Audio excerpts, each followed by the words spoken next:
छात्रों, आज का टॉपिक समास है।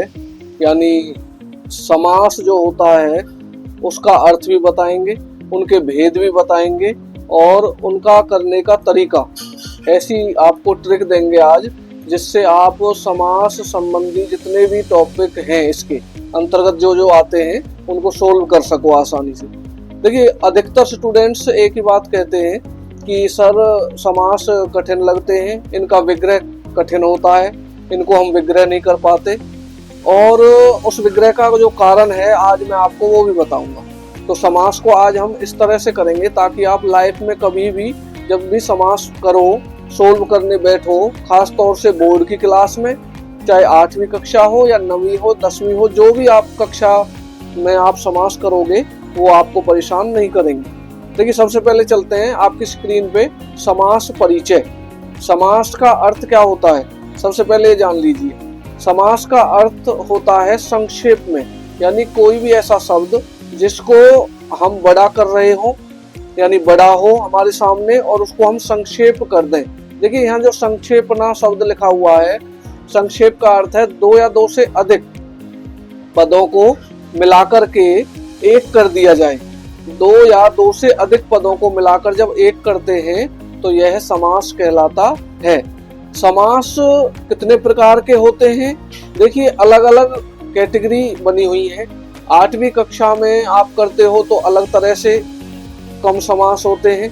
10वीं कक्षा में करते हो तो उसमें जो आपके सेट होते हैं उन सेट के अंतर्गत जो आते हैं, सेट के अलावा समास जो है आपका कोड बना हुआ है। अगर आप संस्कृत में करोगे उसमें भी 2 कोड होते हैं, 119 और 122, उन दोनों में ही समास आते हैं। हिंदी के अंदर भी आपके कोड बने हुए हैं। ए कोड में जाते हो या बी कोड में जाते हो तो वो जो आपके कोड हैं उसके आधार पर आप समास करते हो।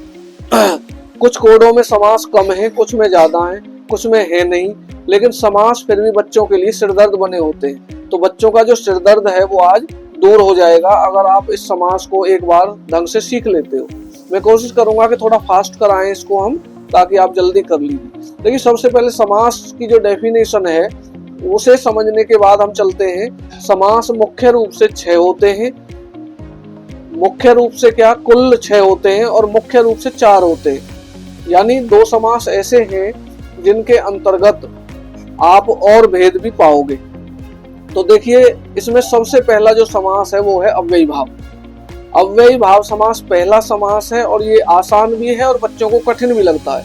उसका कारण ये है कि इसके अंदर कम से कम 6 पार्ट बने हुए हैं। सब डिविजनल जो पोर्शन है वो बना हुआ है। अव्ययी भाव अपने नाम से ही खुद अपना वर्णन कर रहा है। अव्ययी भाव के अंदर पूर्व पद यानी पहचान कैसे करेंगे, इसकी डेफिनेशन में आप देखोगे पहला जो शब्द है, पद है, उसे हम अव्यय या उपसर्ग होना चाहिए। इसमें देखिए अव्यय लिखा हुआ है और यही बात आप देखोगे बुक्स के अंदर, उसमें लिखा होता है कि पूर्व पद अव्यय हो। लेकिन बाद में जब आप जाओगे इसके सब डिविजनल वर्ड्स पर तो उसमें आप पाओगे कि इसमें तो उपसर्ग भी आए हुए हैं। तो आप इसकी डेफिनेशन ये समझें, अव्ययी भाव समास वह समास होता है जिसमें पहला पद अव्यय हो या उपसर्ग हो। उसके बाद जो पूरा शब्द है वो अव्यय बन जाता है। अव्यय का अर्थ ये है कि वो जो शब्द है वो पूरा नपुंसकलिंग में प्रयोग होता है। कैसे? देखिए, इसमें एग्जाम्पल दे रखा है, यथाशक्ति, निर्विघ्नम, उपगंगम, अनुरूपम। आप कहोगे क्या सर इसी तरह एग्जाम में आएंगे? देखिए, एग्जाम का जो पैटर्न है वो थोड़ा अलग होता है, लेकिन जो ये सिखाने का पैटर्न है, हाँ, ये जो वर्ड है इसमें यथा, निर, उप, अनु, प्रति, ये सारे जो वर्ड हैं ये आपके ये ही आएंगे। लेकिन इसके पीछे जो वर्ड लगा हुआ है, जैसे यथाशक्ति, जरूरी नहीं है शक्ति शब्द आए, इसकी जगह यथा मति आ सकता है, यथा बुद्धि आ सकता है। यानी किसी भी तरह का कोई भी शब्द इनके स्थान पर आ सकता है। अधिकतर आप देखिए, अगर बोर्ड का आप बोर्ड में पढ़ रहे हो, 10th क्लास में आप पढ़ रहे हो सीबीएसई बोर्ड के अंदर या हरियाणा बोर्ड में, तो उसमें दोनों में एक क्या अंतर है। हरियाणा बोर्ड के अंदर तो जो ये शब्द देख रहे हो आप, यथाशक्ति, निर्विघ्नम, इन्हीं में से आते हैं। लेकिन सीबीएसई बोर्ड के अंदर जो चैप्टर्स आप पढ़ते हो, जो आपकी बुक है, उसके अंदर से वो वर्ड आते हैं। यानी उनमें अगर यथाशक्ति आया है उस चैप्टर के अंदर तो यथाशक्ति आपको देखने को मिलेगा। तो इसलिए चलिए हम इनको स्टार्ट करते हैं। होते कैसे? देखिए, यथा का अर्थ क्या है? जैसे। ये ध्यान रखें, यथा का अर्थ है जैसे, और यथा का यथा का अर्थ होता है अनुसार, यानी दो अर्थ है इसके। यथा का अर्थ है जैसे और अनुसार।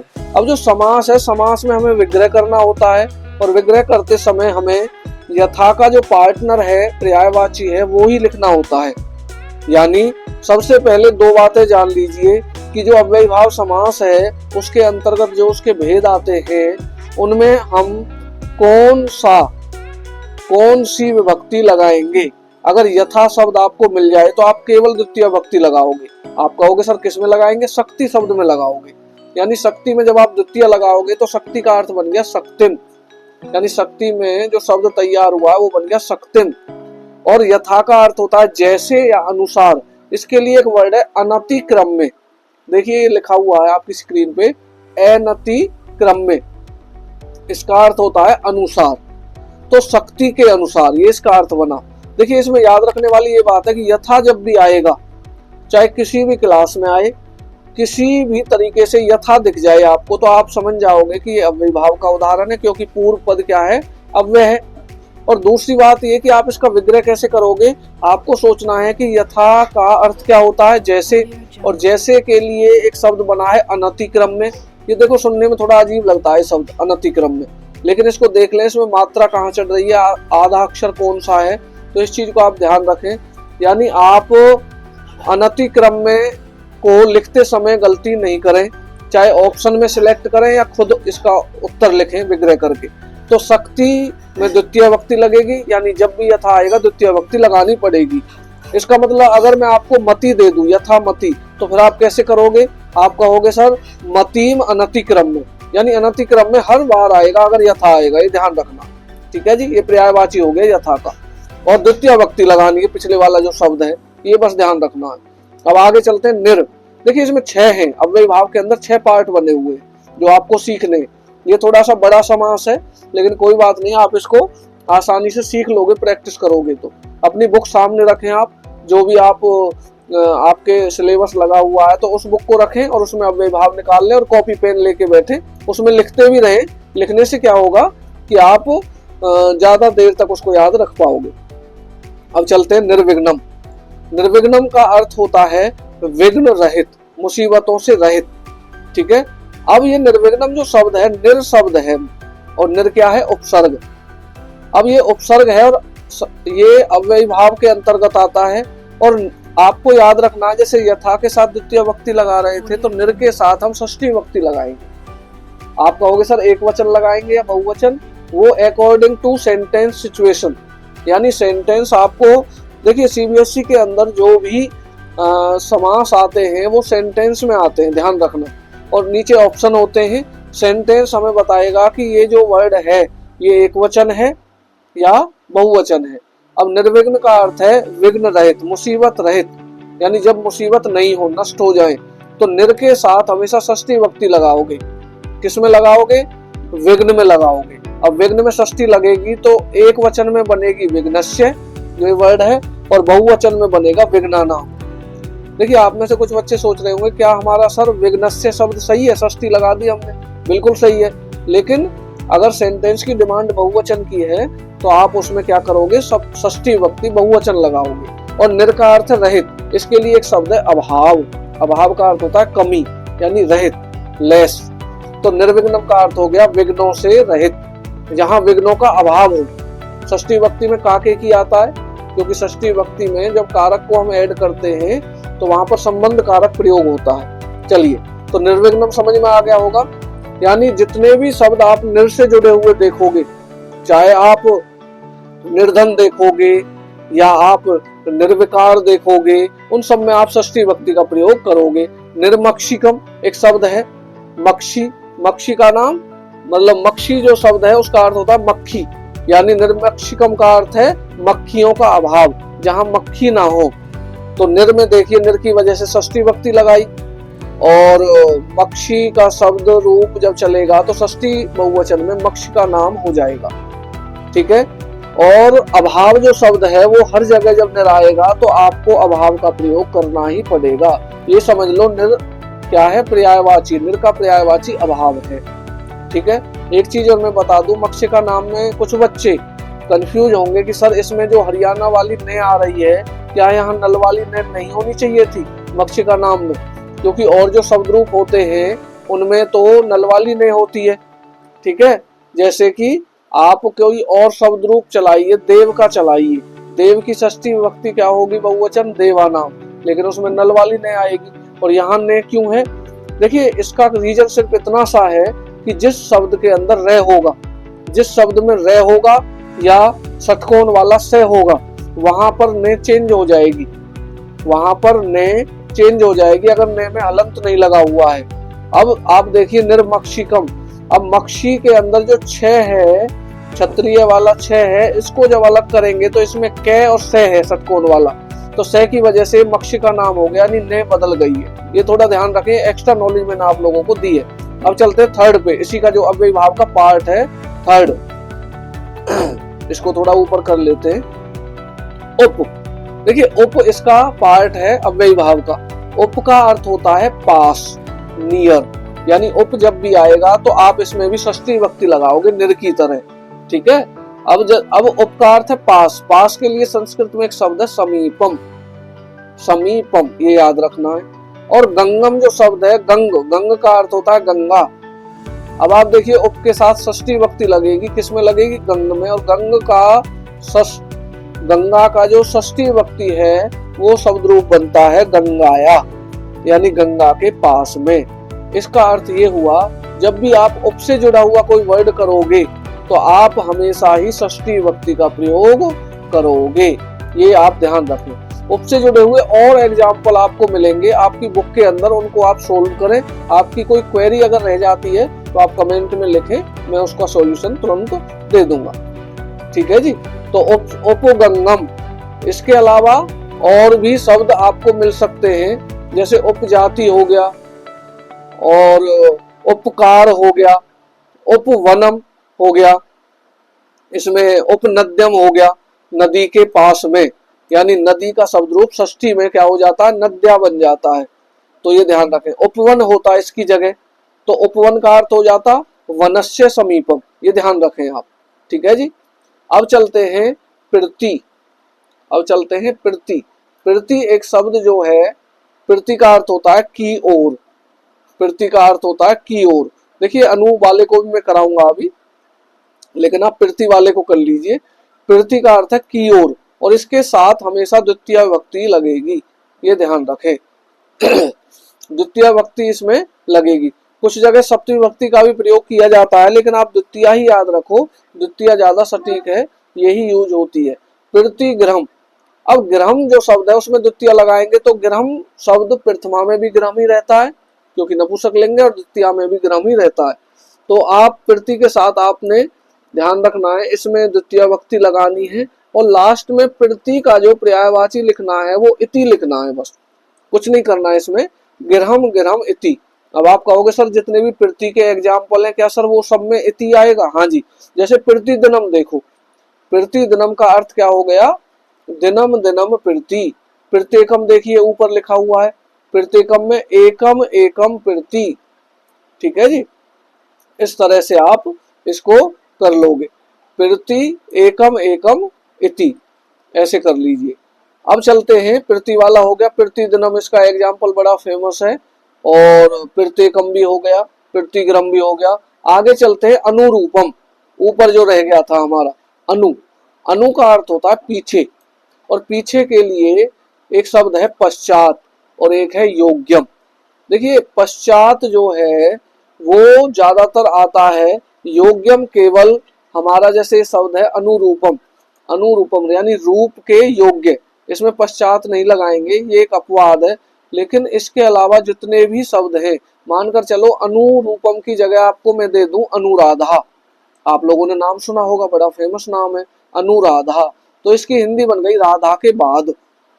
तो अनु के लिए शब्द आएगा पश्चात, और राधा में लगेगी षष्ठी विभक्ति, ये ध्यान रखें।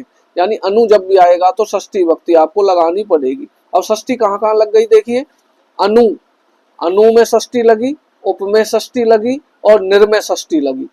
ठीक है जी, 3 जगह हमने षष्ठी विभक्ति का प्रयोग किया है, 2 जगह द्वितीय विभक्ति का प्रयोग किया है, यथा और प्रति, यहाँ हमने द्वितीय विभक्ति लगाई है। तो ये आपको ध्यान रखना है, अगर आप ये भूल गए कि किस वर्ड के साथ कौन सी विभक्ति लगेगी तो आप उत्तर सटीक नहीं दे पाओगे। तो अनुरूपम की जगह अनुराधा आ जाए, अनुभाग आ जाए तो भागस्य पश्चात कर दोगे, अनुराधा आ जाए राधाया पश्चात, क्योंकि राधा की षष्ठी क्या बनेगी, राधाया।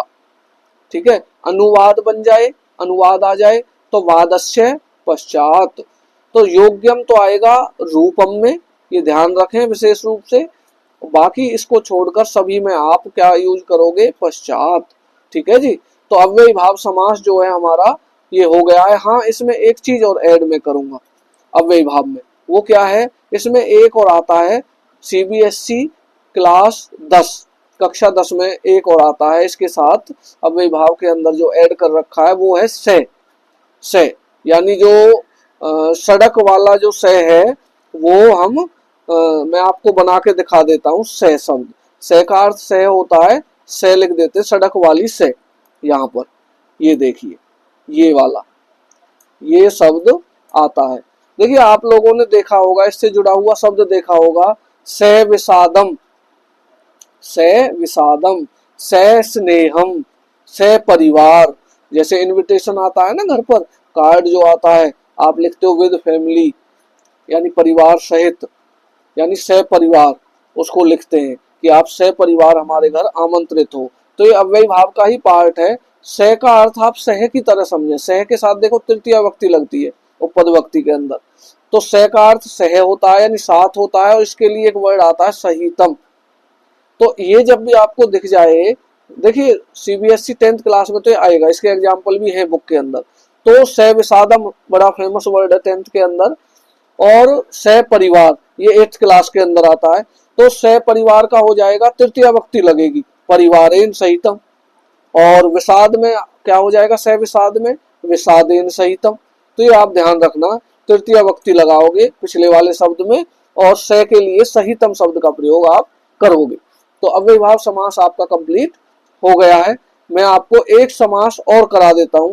देखिए सारे समास भी मैं आपको एक साथ करा सकता हूं, लेकिन इसमें आप थोड़ा सा ये ध्यान रखें कि एक साथ जब आप सारे समास करोगे तो आप कंफ्यूज हो जाओगे और थोड़ा हौच पौच सा हो जाता है, और बच्चे क्या है एक ज्यादा देर तक एक टॉपिक पर रुक नहीं पाते, उनका माइंड थोड़ा सा इधर उधर भागने लगता है इस उम्र में। तो मैं आपको एक समास और करवा रहा हूँ जो इम्पोर्टेंट है। ये दूसरे नंबर का ये बड़ा समास है और ये ज्यादातर आता है, इसके एग्जाम्पल बहुत ज्यादा मात्रा में आते हैं। तत्पुरुष समास। देखिए तत्पुरुष समास खुद ही अपनी डेफिनेशन बता रहा है, तत् प्लस पुरुष, तत् का अर्थ है वह और पुरुष का अर्थ है आदमी, यानी जिसमें अन्य पद प्रधान हो। अन्य पद यानी कोई थर्ड पर्सन के बारे में हम डिस्कस करें, उत्तर पद की यहाँ प्रधानता होती है, ये ध्यान रखें। और दोनों शब्द जो होते हैं, देखिए समास के अंदर मैं आपको एक बात बतानी भूल गया, आप याद रखें उस चीज को। समास जो है दो या दो से अधिक पद होते हैं, आपको पता है। तो दो पद जो होते हैं उसको पहले वाले शब्द को पूर्व पद बोलते हैं और बाद वाले को उत्तर पद बोलते हैं। तो आप पूर्व पद और उत्तर पद ऐसे याद रखें। तो तत्पुरुष समास में उत्तर पद की प्रधानता होती है। आप कहोगे सर इसके पार्ट भी होते हैं क्या तत्पुरुष के? हाँ बिल्कुल, इसके पोर्शन होते हैं, पार्ट बने होते हैं। जैसे इसके अंदर विभक्ति तत्पुरुष हो गया जो आपकी स्क्रीन पे दिख रहा है फिलहाल, इसमें विभक्तियां एड ऑन करते हो आप, उससे समास बनाते हो। और कहीं पर विभक्ति लोप होती है, कहीं पर विभक्ति लगाते हो, कहीं पर आप एक इसका पार्ट है नन तत्पुरुष, तत्पुरुष का ही जो पार्ट है वो है नन तत्पुरुष, और जो ये आपके स्क्रीन पे दिख रहा है ये है विभक्ति तत्पुरुष। तो हम विभक्ति तत्पुरुष करा रहे हैं आपको, फिर नन तत्पुरुष भी मैं आपको समझाऊंगा।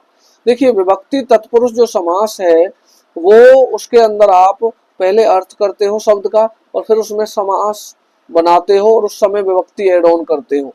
जैसे शरणम आगत, ये विग्रह है, ये आपको ध्यान रखना है, ये क्या है? विग्रह है।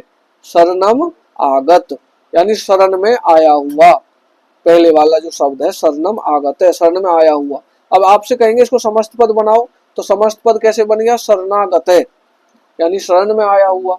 ठीक है, आप एक बात ध्यान रखें, कुछ बच्चे इसमें समास की जगह संधि कर बैठते हैं इसको, वो क्या करेंगे बीच में प्लस लगा देंगे, तो ये गलत हो जाएगा पूर्ण रूप से, ये रॉन्ग है। आपको प्लस का प्रयोग समास में बिल्कुल भी नहीं करना है। लेकिन हाँ, इतना होता है कि कुछ वर्ड जो है वो समास भी होते हैं, उसमें समास भी छिपा होता है उस वर्ड में, और संधि भी होती है, ध्यान रखें। लेकिन इसको आप समस्त पद और विग्रह के द्वारा ही कर सकते हैं। अब शरणमागत है, ये विग्रह हो रहा है यानी अलग हो रहा है, जैसे विच्छेद होता है, और शरणागत है ये समस्त पद बन गया है। ठीक है, इसी का सेकंड एग्जाम्पल शरणम प्राप्त है, आप देख लीजिए सेम टू सेम है। सुखम प्राप्त है, क्योंकि इन सब में द्वितीय भक्ति का प्रयोग हुआ है। तृतीय भक्ति का वर्ड दे रखा है, देखिए सर्पेन दष्टे, सर्प सांप के द्वारा डस लिया गया। अब इसको समस्त पद बना दिया, यानी विभक्ति हटा दी हमने। सर्प दष्टे, आपको दोनों तरीके से पूछ सकते हैं, या तो आपसे कहेंगे भाई सर्प दष्टे बताओ, विग्रह करो, तो आप सर्पेन दष्टे करोगे, और आपको सर्पेन दष्टे मिल गया तो आप सर्प दष्टे करोगे, ये बस करना है आपको। शरेन विद्य, शरेन होता है बाण, बाण से जिसे बींध दिया है, घायल कर दिया है बाण के द्वारा, तो नीचे वाला जब देखोगे शरेन विद्य यानी बाण से बीन दिया गया, जिसको घायल कर दिया गया है, तो ये हो गया सर विद्य, यानी विभक्ति को हमने निकाल दिया। यानी तत्पुरुष समास के अंदर जब विभक्ति वाला पोर्शन आप करोगे, जहां विभक्ति निकली हुई है वहां विभक्ति को लगाना है, और जहां लगी हुई है वहां हटाना है। इसको आप ऐसे समझ सकते हो। ठीक है जी, अब चतुर्थी विभक्ति में चलते हैं, इसी का पार्ट है। चतुर्थी विभक्ति के एग्जाम्पल काफी मात्रा में आते हैं और आप इनको जरूर सीखें। देखिए दान पात्र आप जानते हो, आप लोगों ने देखा होगा मंदिरों में आप जाते हो तो मंदिर के अंदर एक पेटी रखी रहती है, उस पे लिखा रहता है दान पात्र, यानी जो डोनेशन हम देते हैं मंदिर के अंदर, जो भी अपनी इच्छा होती है वो उस एक संदूक बनी होती है, पात्र मीन्स बर्तन होता है वैसे तो, लेकिन वहां जो संदूक टाइप बनी होती है उसे दान पात्र बोलते हैं। तो दान करने के लिए जो पात्र है, बर्तन है, उसे दान पात्र बोलते हैं। इसमें चतुर्थी विभक्ति लगेगी, देखिए नीचे दान पात्रम, यानी दानाय पात्रम, दान के लिए जो पात्र दिया गया है, ये आप ध्यान रखें। दान करने के लिए जो पात्र है उसे दान पात्र बोलेंगे, दानाय पात्रम, ये आप ध्यान रखें। मैं आपको वो वर्ड करा रहा हूँ जो आपके सिलेबस में 6th क्लास के बाद यानी 10th क्लास तक 8, 9, 10th में ये आते ही आते हैं। अब आपको एक वर्ड है स्नान अर्थम, यानी स्नान करने के लिए। तो के लिए में आप जिन बच्चों ने देखे हिंदी में कारक होते हैं और कारक के जरिए ही हम विभक्तियों को पकड़ लेते हैं, ये ध्यान रखें। तो हिंदी में जो बच्चे हैं वो हिंदी में सीख जाएंगे इनको, संस्कृत वाले बच्चे संस्कृत में सीख जाएंगे। हालांकि संस्कृत वाले बच्चे हिंदी में भी सीख लेते हैं, हिंदी वाले बच्चे संस्कृत में नहीं सीख पाते, लेकिन क्योंकि संस्कृत से ही हिंदी निकली है इसलिए आप इनको आसानी से सीख लोगे। हिंदी में क्या है, हिंदी में आप लिखोगे दान पात्रम, ये तो हिंदी में भी मिलेगा आपको, लेकिन इसके लिए हिंदी में इसका विग्रह क्या लिखोगे, दान के लिए पात्र, बस इतना लिखोगे, दान के लिए पात्र।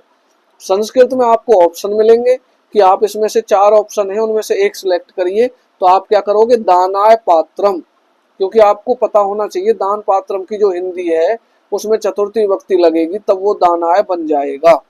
ठीक है जी। अब एक बड़ा फेमस एग्जाम्पल है इसका, सिंह भीते, नीचे देखिए ये है, नीचे चलेंगे सिंहात भीते जहां लिखा हुआ है, और ये है सिंह भीते, शेर से डरा हुआ, भीते का अर्थ है भयभीत, भीत में आपने देखा होगा भयभीत शब्द सुना होगा, यानी शेर से डरा हुआ, ये इस तरह से आप करते हो। ये पंचमी विभक्ति में चले गए हम, क्योंकि देखिए पंचमी विभक्ति के अंदर क्या है कि उसमें डर वाला अलग होने वाली चीजें वो सब आती है। रोग से मुक्त होना यानी रोगात मुक्त है, चोर से भय है, चोरात भयम, सिंह से डरा हुआ है, सिंहात भीत है। एक बड़ा फेमस एग्जाम्पल है षष्ठी विभक्ति में जो आता है, अधिकतर अध्यापक सभी स्कूलों में पूरे भारत के अंदर इसको करवाते हैं, राज पुरुष है, राज पुरुष है, इसका विग्रह बनता है राज्ञ पुरुष है। देख लीजिए ये दोनों तरीके से आ सकता है, यानी राज पुरुष आपको देंगे तो आप इसमें क्या करोगे, राज्ञ पुरुष विग्रह में करोगे, और अगर राज्ञ पुरुष देंगे तो आप इसको समस्त पद बना दोगे राजपुरुष है, ये ध्यान रखें। यानी राजपुरुष जो आपका है उसका विग्रह षष्ठी में बनेगा, क्योंकि राजपुरुष का अर्थ है राजा का आदमी। अब राजा का शब्द रूप जब चलता है तो वो षष्ठी में राज्ञ बनता है, लेकिन छात्र क्या करते हैं पता है, इसको राजस्य पुरुष से करते हैं, तो वो गलत हो जाता है, क्योंकि राजा का शब्द रूप जब षष्ठी विभक्ति में चलता है तो वो राज्ञ बनता है, राजस्य नहीं बनता। ये आप ध्यान रखें, आपका ये नंबर कटवा देगा। इसके नीचे देखिए कई एग्जाम्पल षष्ठी के दे रखे हैं, देवपति, नरपति, देव पूजा, इस तरह से आपके दे रखे हैं। तो ये जो है सुख भोग, सुख का भोग करना, सब में षष्ठी विभक्ति का प्रयोग हो रहा है। यानी ये तत्पुरुष का ही भेद है, विभक्ति तत्पुरुष। देखिए तत्पुरुष समास सबसे बड़ा समास है, जितने भी समास है, उसके बाद अव्ययी भाव समास बड़ा है, यानी तत्पुरुष समास सबसे बड़ा समास है। और ये आपकी जो बुक है उसके अंदर धड़ल्ले से थोक के भाव यूज होता रहता है। अब हम षष्ठी तत्पुरुष से बाहर निकलते हैं, सप्तमी पर चलते हैं। सप्तमी तत्पुरुष, द्वितीया से लेकर सप्तमी हम कवर कर रहे हैं इसमें विभक्ति तत्पुरुष में। तो सप्तमी तत्पुरुष के अंदर आप देखिए युद्ध निपुण, कार्य कुशल, शास्त्र प्रवीण, यानी कुशल, प्रवीण, निपुण, ये शब्द सारे शब्द सप्तमी में आते हैं। आप लोगों ने उपपद विभक्ति सीखी होगी काफी बच्चों ने, क्योंकि 8वीं कक्षा में भी होती है उपपद विभक्ति, 9th में भी होती है, 10th में भी होती है। तो आप क्या करोगे, इनको याद रख सकते हो कि भाई कार्य कुशल, कुशल के साथ तो सप्तमी आती है, तो आप क्या करोगे, कार्य शब्द में सप्तमी लगा दोगे। कार्य, काम में कुशल, युद्ध में निपुण, शास्त्र में प्रवीण यानी एक्सपर्ट, जलमग्न यानी जल में डूबा हुआ, जल में, तो बीच में क्या शब्द आ रहा है, में का अर्थ क्या होता है, ये सप्तमी विभक्ति में जाएगा क्योंकि अधिकरण कारक के अंतर्गत आता है। अब हिंदी वाले कैसे करेंगे, हिंदी वाले इसका विग्रह करेंगे जल में मग्न, जल में डूबा हुआ, ये इसका विग्रह हो गया।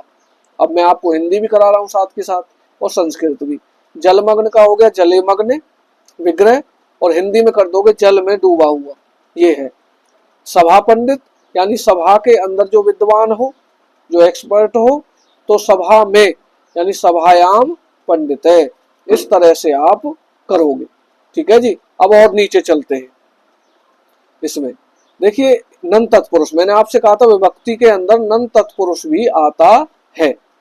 हालांकि इसके तत्पुरुष काफी बड़ा समास है, इसके दो और भी भेद हैं। मैंने आपको बताया था समास कुल 6 होते हैं और मुख्य रूप से 4 होते हैं, लेकिन हम आपको मुख्य रूप से जो 4 हैं वो भी कराएंगे, और उसके बाद अगला जो एपिसोड होगा हमारा उसमें हम आपको बाकी 2 समास भी कराएंगे।